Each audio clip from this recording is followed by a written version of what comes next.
कहानी कामधेनु इच्छाओं को पूर्ण करने वाली गाय। बहुत समय पहले की बात है।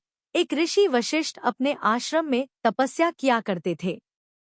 वे बहुत ही ज्ञानी और धर्मात्मा थे। उनके पास एक दिव्य गाय थी जिसका नाम कामधेनु था।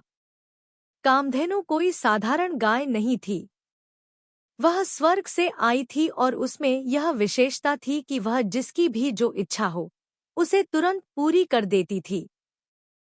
ऋषि वशिष्ठ कामधेनु के दूध से यज्ञ करते, अतिथियों का सत्कार करते और किसी भी आवश्यकता को पूरी कर लेते।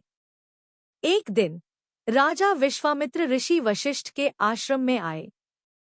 जब उन्होंने देखा कि एक साधारण आश्रम में इतने प्रकार के व्यंजन, वस्त्र और सुविधाएं हैं, तो वे चकित रह गए। उन्होंने ऋषि से पूछा, हे मुनिवर, यह सब कैसे संभव है? ऋषि वशिष्ठ ने हंसते हुए कहा, यह सब मेरी कामधेनु माता की कृपा है। राजा विश्वामित्र लोभ में आ गए। उन्होंने कहा, हे मुनिवर, ऐसी अद्भुत गाय को राज्य के लिए अधिक उपयुक्त होना चाहिए। कृपया मुझे यह गाय दे दीजिए।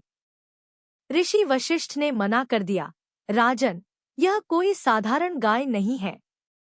यह हमारी तपस्या और धर्म का आधार है। मैं इसे किसी भी स्थिति में नहीं दूंगा। राजा को बहुत क्रोध आया।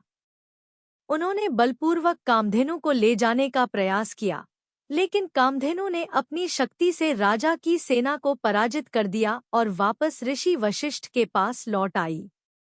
सीख: कामधेनु हमें यह सिखाती है कि लोभ और बल से कभी किसी की सच्ची संपत्ति नहीं छीनी जा सकती, और यह भी कि तप, धर्म और सच्ची श्रद्धा से ही दिव्यता प्राप्त होती है।